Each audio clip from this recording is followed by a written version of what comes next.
go. Hey! Hi, everybody. I'm with a new band I'm in called Midair Decision. Hello. Yeah. We got Lee. We got Shane. What's happening? We got Joseph. Hey. We got Ovi. Hi there. We got Tristan. Joseph said, hey. And He's an old man. reacting together because this is really fun and exciting for me, but I also want my friends to see it and hear what they think. Big things are going on. So we're reacting to my Jubilee AMA video. Ooh, let's That's go. right. Really Let's do it. interesting. It's going to be beautiful. I want to see how weird they got. I know. Oh my goodness. Take a drink. Yep, as everybody kind of take a break. Everybody prepare. Yes, let's do it. Shifting the phone a little further away from the computer. So the computer speaker doesn't just Blow it out. blast it. Exactly. That should be good. Cool. If a person is physically attractive, no. You don't go around being like, nice to meet you. Just had to clear that up. If you were in a room alone with someone who is blind, what would you ask? This video was sponsored by Google. What an intro. Hey good humans, Monkey here. As many of our Jubilee fans know, we prioritize Jubilee inclusion and creating empathy-driven conversations. That's why I'm excited to talk about our new partnership with Google in this special episode of Ask Me Anything. In this collaboration, Google and Jubilee are both committed to creating a more accessible world. One of Jubilee's goals is to be a space of belonging for everyone through the power of deep and meaningful dialogue. But we want to make having these discussions truly accessible for all. Accessibility has been a priority for Google. It's a mindset and an ever-evolving journey, especially in eliminating stereotypes and the representation of people with disabilities. And in this episode of Ask Me Anything, look out for moments where our hero uses the Google accessibility features. For people in the disabled community who need easy accessibility, the voice access is there to help control your phone, simply by talking out loud, starting with, "Hey Google, voice access."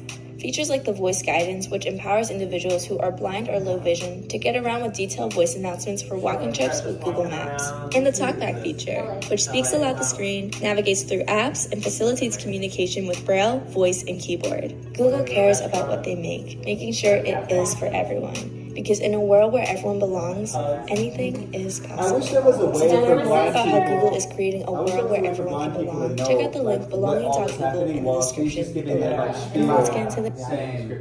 Yeah. There we go. I'm just pausing it so we can talk about that. But yeah. I think it's hard too because she's literally having a whole dialogue, so Right. there wasn't much space for them to Yeah, talk yeah, like about it's all- it. Yeah, But and like, I've never seen that. That's really cool. Like she's talking about, like it's sponsored by Google, It's but a she's talking about the collaboration. accessibility features. yeah, it was a on- specific thing for like on the Android, accessibility which is features amazing. while Yeah, that's I was really like cool. utilizing them. And, Yeah. That's really nice. Yeah. Dope intro. Absolutely. What's next? the video. Hi, My name is Mason. my name's Precious. Nice to meet you. Nice to meet you. How old are you? I am 24. Do you mind me asking you, like, what's like your profession and what you do for a living? So I A lot of am people there, I guess. a singer-songwriter, and I also am a music educator. And I'm membership chair of a coalition called RAMPed, which stands for Recording Artists and Music Professionals with Disabilities. And my personal goal is to be the first blind Latina at the forefront of the Latin music industry. So have you always been blind? Yeah, so I was born blind. I was actually born early. They had to give me oxygen as a result. My retina's kind of detached and my eyes weren't fully developed. And as far as color, like, I can't see any colors, but I kind of think of colors by association. So, like, the sky is blue. But then, like, turquoise is the ocean. Pink is my favorite color. I was gonna ask you, even though you can't see colors, what color would you use to describe yourself? Oh, yeah, definitely pink. Definitely Definitely. pink.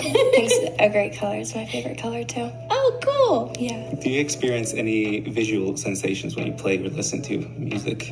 I do not. That's a dope I don't question. have synesthesia, Okay. fortunately. So synesthesia is when you, like, hear music or play music. Music, like, has a taste or a visual or, like, a color. Not something I have, but there are people that do have it. Are you still able to daydream or see images in your head? In my dreams, I don't see anything. So, like, because I've never had sight, everything that happens is made up by, like, all of the images that I've conjured in my head based on, like, soundscapes and what I've heard and people's voices and all these different things. What's the most frustrating about being blind? How everybody else looks at me. Yeah. Like, how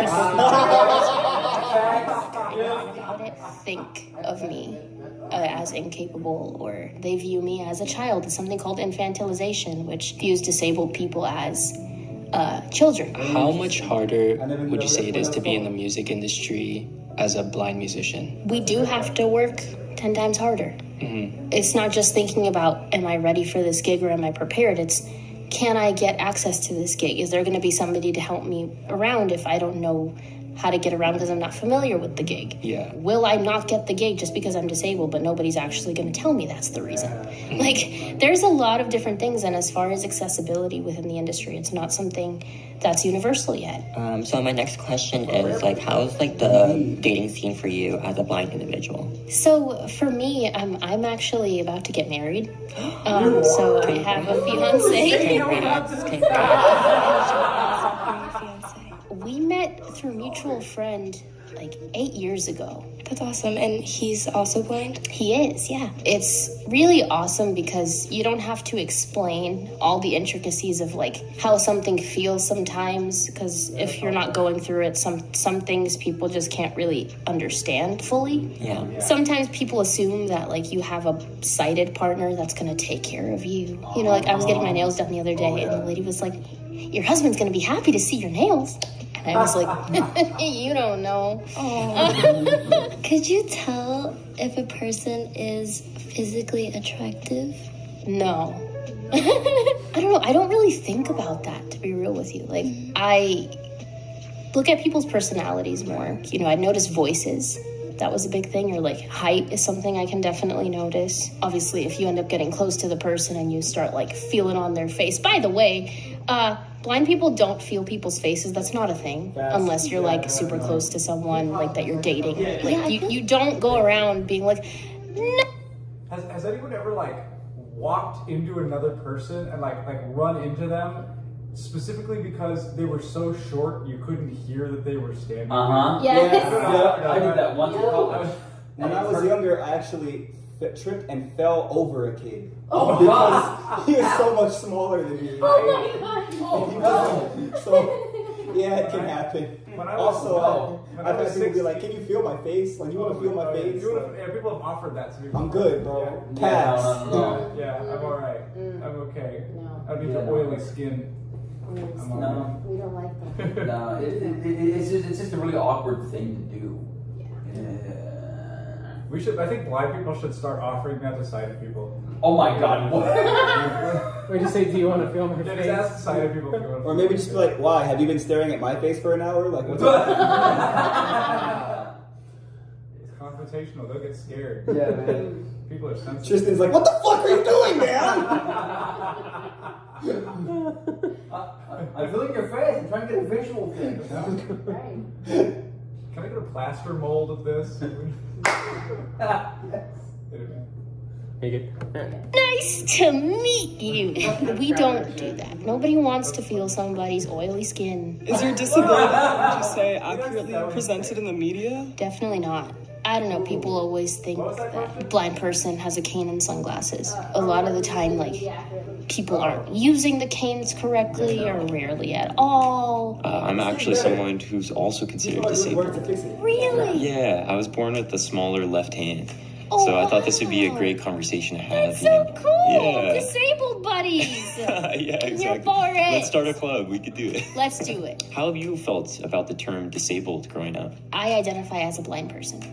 And so people will say handicapped, which honestly feels way more limiting, and I don't like the use of that word. Disability is not a bad word. Disabled is not a bad word. And I think society's been taught that it is. Is there anything that people without a disability could do to help make people with a disability lives easier? Ask questions. There's this whole thing where, like, if a child asks a question about somebody they see that's different than them, their parents are like, shh, don't ask that. Don't say that. We want you to ask, because how are they going to know otherwise? Right. I work with small children. A lot of the questions I got when they saw me in person was, Miss Precious, what's wrong with your eyes? What happened to your eyes? Do they hurt? Yeah, I'm actually an elementary school teacher. No way! Yeah, so I'm an elementary music school teacher. Wow. A kid walked up to me, he's like, your hand's smaller than mine. I was like, wow, yeah, you're totally right. I was like, let's high five right now. They take it as like a sense of wonder. The solution is adults need to be more like kids.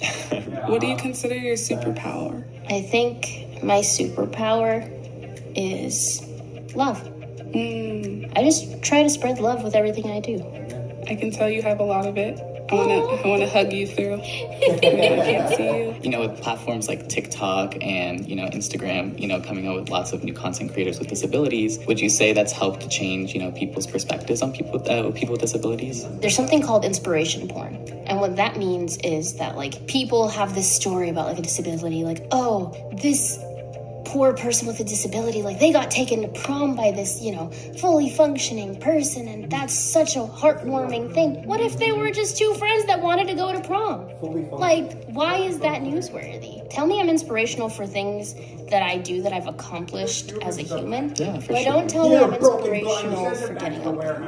And it's stressful because, you know, the general public is so unaware and ignorant when it comes to people with disabilities. It is the one diversity that is left out of every diversity conversation. It is the one thing that people are still weird about. What are like some solutions you think would help that, like in order to better educate people? Equal opportunity for disabled people. Unemployment rate for blind people is 70% because people think that we can't do XYZ in a job and therefore discriminate. I had a question for you regarding, you know, how you view or like perceive racism or discrimination based on the way that people look, since you've never been able to see them. Good question. There's this misconception that blind people can't be racist. That's not true, because there are blind people that are racist. As a person of color myself, like being surrounded by so much diversity my entire life and representing my community in the way that I do, I'm sensitive to these things, and you know, I've experienced these things. Like, I did experience bullying throughout elementary a little bit, but mostly middle school. I had people just accuse me of getting special treatment and take my tray out from in front of me at lunch because I couldn't see them doing it, and then I'd go to like find my food and nothing was there. Oh my God. So what advice do you have for a disabled person watching this right now who doesn't feel like they have a lot of help in certain areas? I would say, you know, start small. Whatever is attainable right now toward the goal that you want to reach, figure out what you can do right now and work towards it. You're not alone in this community. We're on your side. We are with you. Keep going, because you can do it. If we can do it, you can do it. Absolutely, I agree.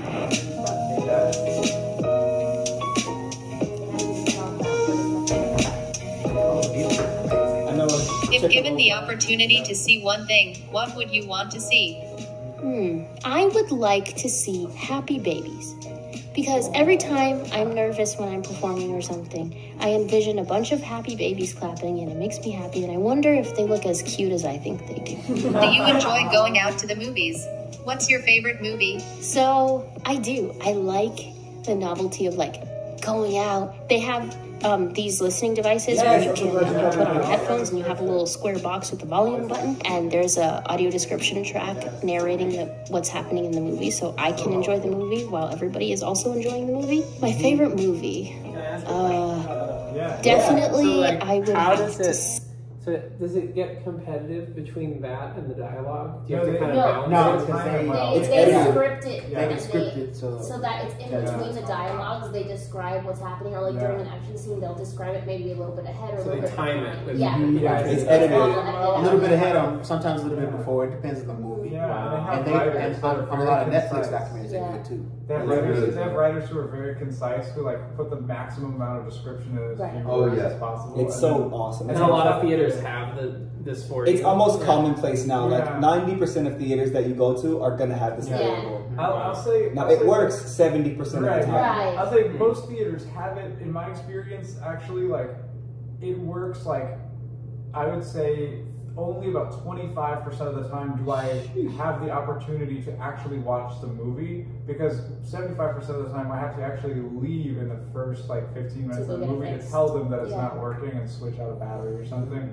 So like, always like think about like it's so great that we have it, but remember to like keep up the devices. Don't just like, for people who may watch this who work at theaters, like it's not just like a quota thing, or like you know, if you have this thing, please try to learn and understand that like you'll get a lot more people coming to your theaters, because we really do get to be a part of the movie, and nobody has to take extra time and be like, hey, this happened. Like we can react in real time. True story. Everybody else. Yeah, true story. I know someone who has been able to see a movie at the same theater, like a different movie for free, 8 times in a row, because every time the audio description messed up and they had to give them free coupons for the next movie. It really will save you money to keep up your audio description. Now, does that technology exist for when you're watching at home? Yes. There's audio description available on Netflix, on Hulu. You can enable it. Yep, it's in the audio and subtitles. Now, of course, it is worth mentioning here that not every show on. Not every show. We're moving toward that. We're getting there. But on Netflix has a lot of Netflix is the greatest by far. Shows on Netflix. It's got a lot. Shout out to the audio description project that's making so much of that happen. Internationally, by the way, not just in the United States. It's a big movement in the United States and the UK, but it is hard to find it in a lot of other languages. The biggest tip to take from this is accessibility out of the box. Like, if you have an iPhone, if you buy an iPhone, it's been this way for like a decade now. You can buy an iPhone out of the Apple Store and go into settings and immediately turn on voiceover without having to pay a fee, without having to like go out of your way. And it's really a blessing to see a lot more companies, especially in the world of technology, like making this the commonplace trend. So just for people who watch that work in technology in different fields, like accessibility out of the box. Like when you build a building and you have like a 3rd floor, an elevator isn't an afterthought, because you want people to be able to access every part of your thing. So Braille is not an afterthought. Audio description is not an afterthought, because you want us to be able to access this, because we are equal people that are willing to contribute and love this thing that you're putting out. Absolutely. Absolutely. That was a good question. Alright. Say, probably Finding Nemo or Finding Dory, like those two. They're so cute, and I love Nemo. Do you do your own hair, makeup, and pick out your clothes? I learned how to do my own makeup, except lipstick, lip liner. Like, I haven't quite figured that one out yet, but somehow I figured out everything else. I do pick out my clothes, although like sometimes I definitely get opinions from like my mom and my sister, because like I always need a face check and a clothes check, and like, does this actually match these shoes, or what vibe do you think this gives off? So I was always curious as to like, for other people, what my vibe and style seems like, but I feel like my vibe and style is very like simple but elegant. Thanks to Google for sponsoring this video. Would you like to meet Precious? Yeah, I would love to.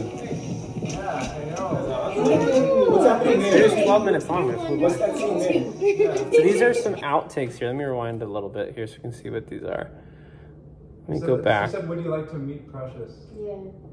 Yeah, so before, I think they had some sort of divider between the two of you. Yeah, there was a curtain, so they couldn't see. And now they're taking that away so you can meet. Or stepping out of the little cubicle thing. And that's very interesting. Or just you and the main interviewer? So it was me on one side, and each person would like walk in. So they just crop it together of you meeting everyone. One each time. But like they show all of them touching. I was thinking it was like a COVID thing, the divider. Is it more of like... It's more of like a dramatic kind of flavor. Like don't build the first impression off a visual. Right. Exactly.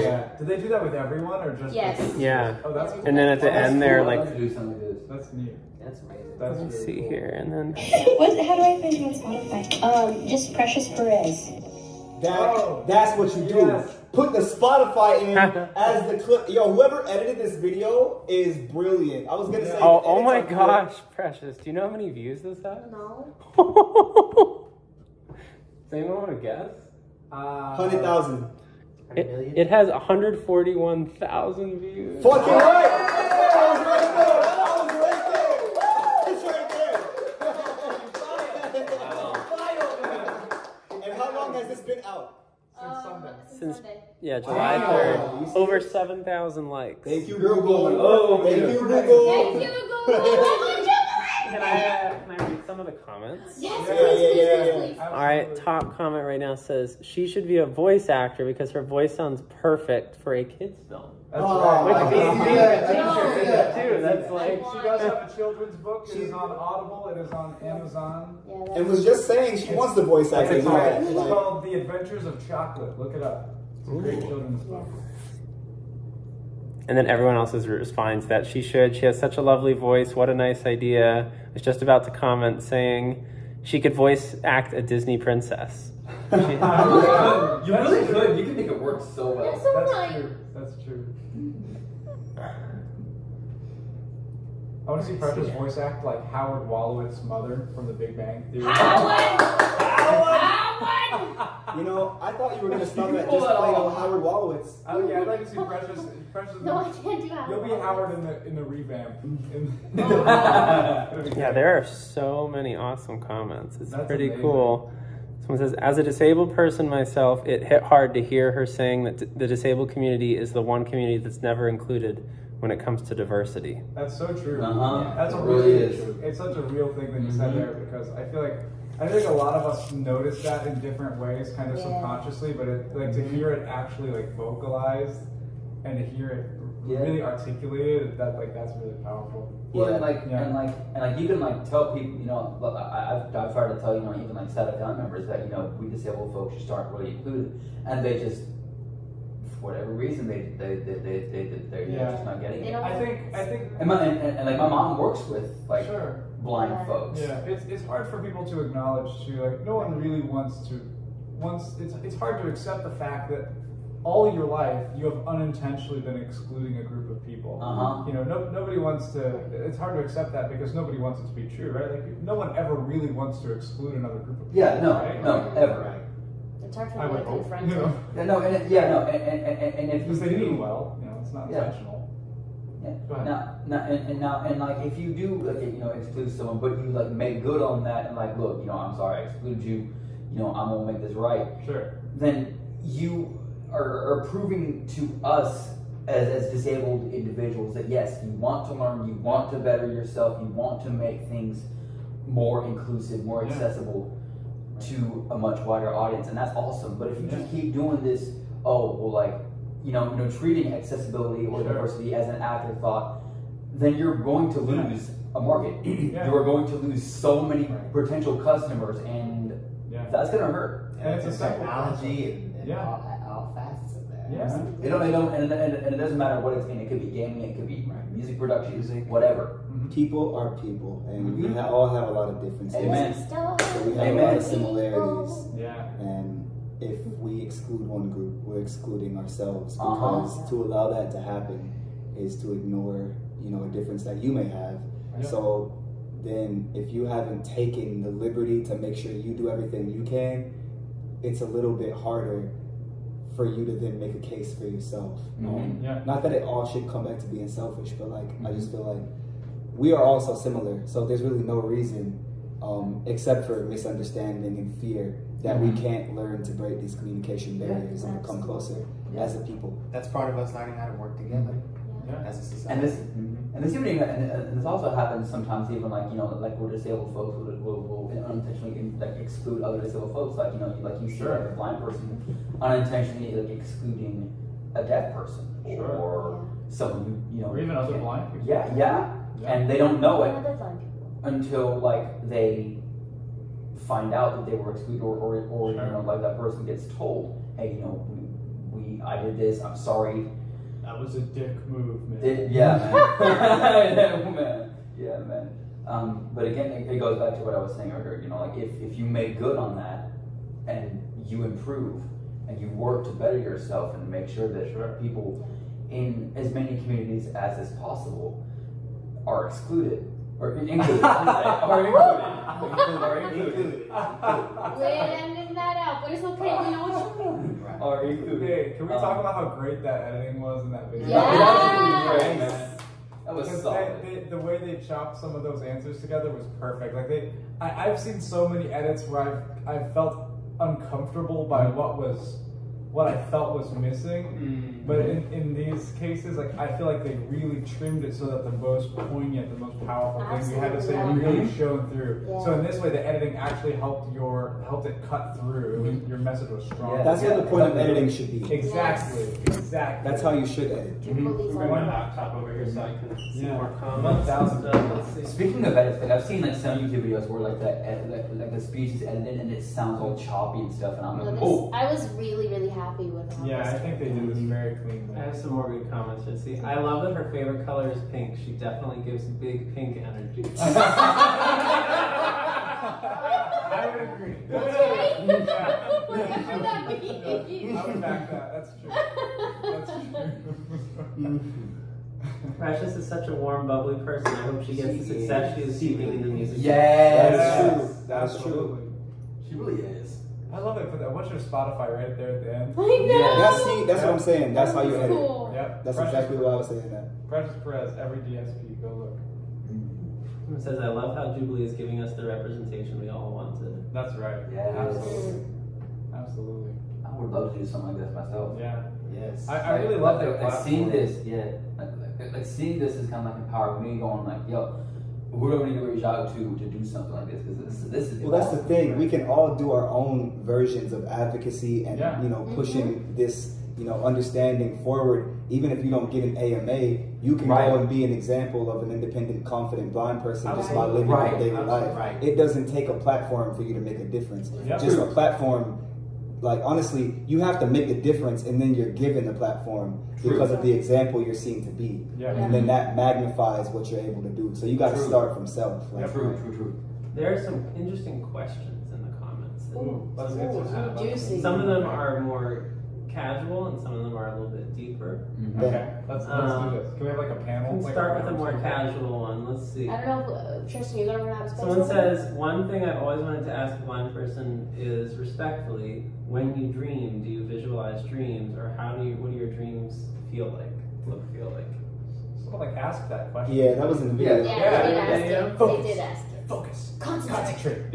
Respect the pouch. I don't. I don't see anything in my dreams. I just like intuitively know where stuff is. I just like know where it is. Yeah, I have some sight, so like I don't use my sight to find many things. I use it to travel very slightly. So my sight is more like a backdrop in my dreams, and the audio, as is in life, is the main way that I process things. So like while you might be listening to birds chirping, focused on the road, I'm listening to a conversation. Focused on the conversation while the sun is in my eyes for ambience. Like it doesn't matter to me that's because cool. That's beautiful. it's just poetry. ambience. It's there, Yeah. That's poetry, Billy. I appreciate it. Like for me, but when I've dreamed, I don't have color perception. I only have light perception out of my left eye, and so that tends to kind of come up in my dreams sometimes. If I see lights in my dreams, something like that. But mainly it's audio. Yeah. Mainly. Yeah, that's weird. I don't even remember. And like speaking of like soundscapes in dreams, have you noticed how sometimes like sounds in dreams just sound different? Yeah. Oh yeah. They almost sound like more ambient. Yeah, they do. Or they can. Yeah, they can sometimes. Yeah, sometimes they sound more. I mean, sometimes they sound like super sharp and close up. Yeah. You're like, whoa, yeah. hello. Acoustics are different. Sometimes. Yeah. Yeah. What's next? Let me see.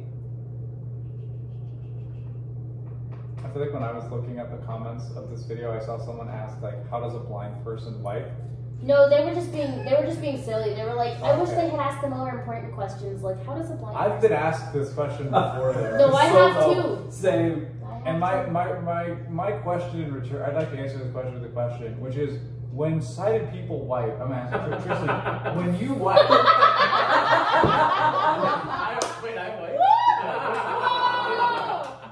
Now this is making a risky assumption here, which is that you wipe. Do you need like a hand mirror to look back there? Like, you don't need to look down, do you?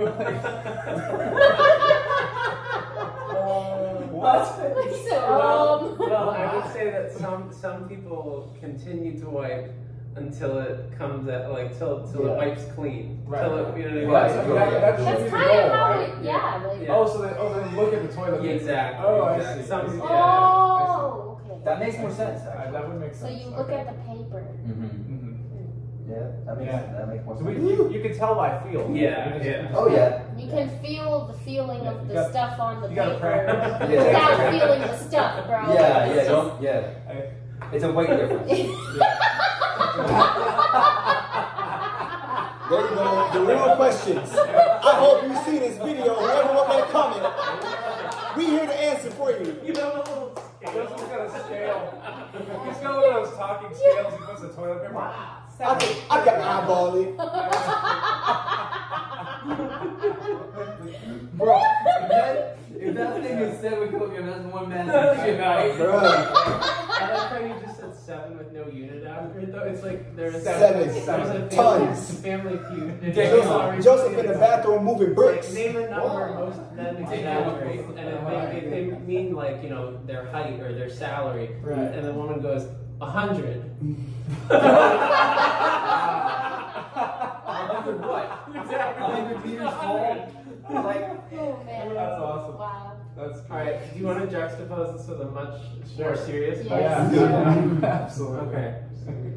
I went over to answer. This person says, I've always wondered what relationship blind people have with their body, and do they ever feel self-conscious? Ooh. I actually did answer this, but they didn't put it in there.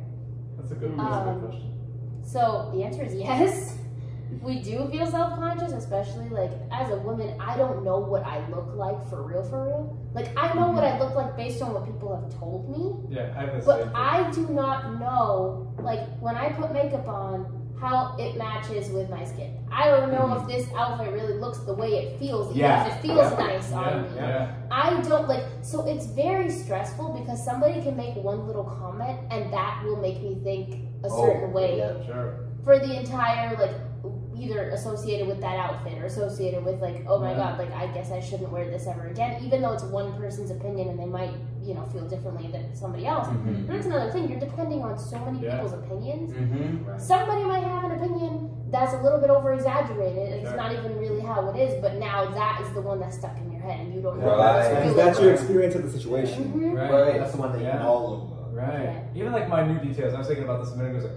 Are my facial expressions in this video weird? Like, did my face just now? Like same, but like, what are people gonna put in comments in this video about my stupid random facial expressions? Like, I feel like that's what it is for me. Like, just like appearance things in general. Like, I don't know if I think I'm like vaguely looking at the camera. Is my head at the right angle? Like, yes. Like, Oh yeah. I don't, like, I think, all those questions. You think about all this stuff. The not do my outfits match? Yeah. What?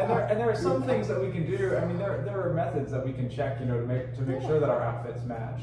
But there are some things like this, just like socially, like what is socially normal, and like what is, you know, or socially appropriate. There's a lot of things like, for instance, like hand signs, like, throw the peace sign, throw the A up, throw this and that up. But there's not a like oral tutorial that you never learn, like, oh, this is how you put your fingers to do like a thing, I or like actually, whatever. I had a teacher that taught me some of this, which was very cool. Yes. I've never seen it done, but I did air quotes wrong for so long. Like so basically, guys, I would put my hands up because you're supposed to do like the pointer and the middle finger straight up, and then you're supposed to bend them down, like for air quotes, as you're saying something. So it goes up and down. But I was doing them like dinosaur claws. So one time, I was talking to my mom and my sister, and I was going, and I just did like the quick like 1, 2, 3, and they were like, "What is that?" And I was like, air quotes, and they just started laughing, and they're like, "That's how," and I was like, like thanks for your help. No one ever told. I mean, they taught me after, but like nobody ever told me that I was doing it wrong before, so I just was doing it wrong, and I just felt really awkward. Yeah. Oh wow. I don't really use it like a lot of hand motions. Yeah, I don't really talk with my hands. I the do, only but reason I don't is because I don't know how. I do, but I only do how it, like, I naturally just have to express myself somehow, so I use my hands, but not with, like, specific signs. I just talk with my hands. I'm very, to emphasize things. I learned, and somebody just pointed out to me last week, and I've been really, like, self-conscious of it. Not in a bad way, but just I focused on it. I don't know a lot of hand motions, but I have picked up like head nods and head shaking and shit. Yeah, so when I'm passionate, I'll be like nodding my head a lot like this, going like, this is what, like, it emphasizes the point. That was my head nod energy, so you can see how my head goes. Like, that's amazing. I was doing that a lot in the studio. That's where it comes from too. I make so much music. I was grooving behind the mic actually, and I was like, wow, I never knew I could belt and move. This is crazy. Yes. Because usually I'm like, I gotta stand, I gotta lean back, I gotta do, but I was actually able to do both, and that was weird. I kind of found a little bit to the groove right here. I was just like, I was in the zone too. It's very freeing. Yes. Absolutely, yeah. But no, like I'll nod or something like that, or like I'll shake my head, or like if I want to like emphasize a point sometimes, if it's like a really big point, I'll just kind of, you know. Yeah. I do the, like I'll clap or I'll like. Oh sure. Slap my leg. Oh yeah, I do that too. But aside from that, I don't really know a whole lot of hand motions. I say as I use one of my hands to stop. Stop. Talk. Stop. You better not using your hands to stop. No. You want to go to jail, dog. No. Oh my goodness.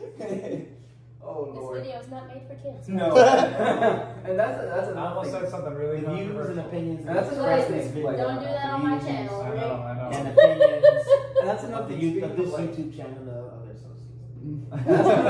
associates. Speaking of like misspeaking words, that's something that has happened to me more times than I can count lately, and I have no idea why. It's COVID and all the associated problems. I never had a problem with misspeaking and like stuttering and stammering. And again, like we not appreciate, but we do appreciate, because we appreciate difference, but we accept all form of disability. So me saying I didn't have a problem with a stutter is not a diss to someone with a stutter. It just surprises me that I have started to happen upon this, and I focus on lyrics. I'm a rapper, so it's kind of weird to me that has started happening, but I feel like it's like COVID and brain fog. And like social, like getting back into socialization too, right, in person, and like trying to make sure that, because when you're on Zoom, right, like when you're speaking, it's silent, so there's no like, you say something and you're trying to be as precise and as direct because there's one mic and you have to make sure you're saying the right thing and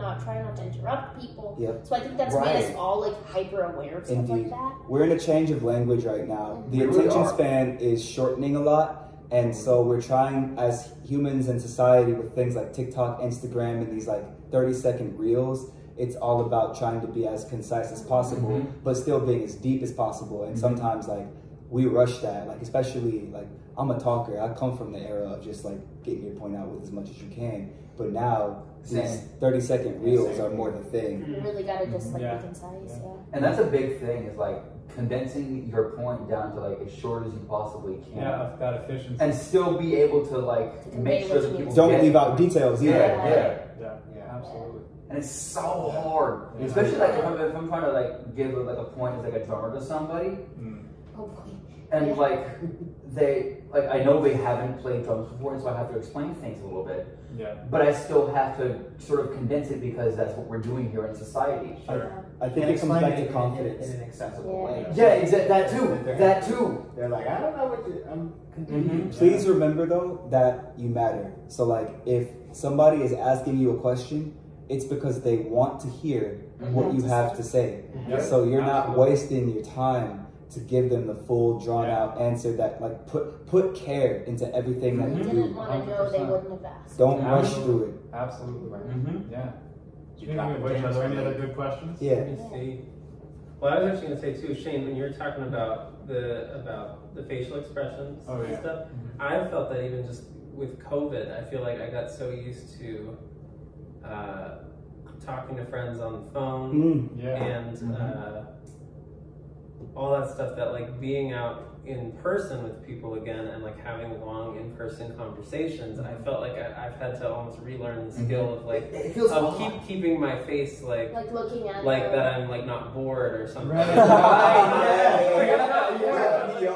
I lost the ability to pretend to be like far away than I am. So true. Oh, I am so guilty of like apparently I'm an open book. Literally, it shows on my face.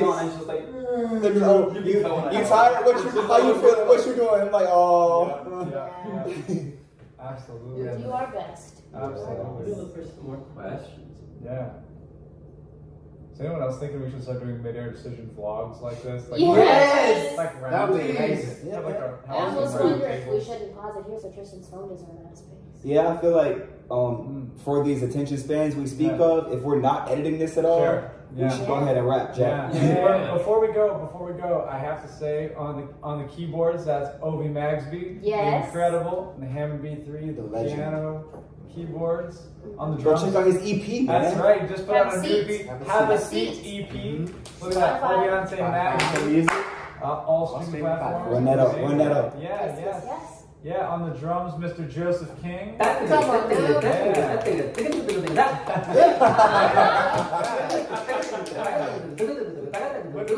remember, you gotta make your point quickly. Absolutely. On the keyboards and vocals, that's Question ATL. Check it out. New single coming out this week. Absolutely. It's true. Yes. It's called Life. Yeah. The incredible on the guitar, Mr. Tristan Jansen. Yes.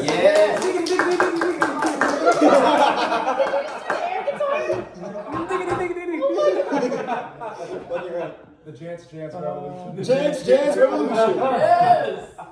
Can't forget you. Brother. On the vocals and on the ukulele. And on the video that you're seeing, that's Precious Perez, of course. Lead vocals. Def Comedy Jam Snaps. Yeah, thank you guys so much for hanging out. Wait. Yep. On percussion. The man. The myth. The legend.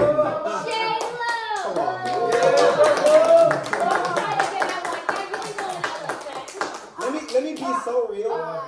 He is the reason that we're here. Like, it was his idea to be like, I really want to start a band, man. He's been wanting to do this for years. Yes. And it became a thing. Facilitator, organizer. Yeah. And he's so good at what he does. Yes, he is. They forced me into musical direction on Monday. Yeah, man. I love you guys. We are Midair Decision. Thank you for hanging out with us. Much love. Much love. Thank you safe. for watching. Be happy. In the words of David Coverdale, don't let anyone make you afraid. There it is. Yes.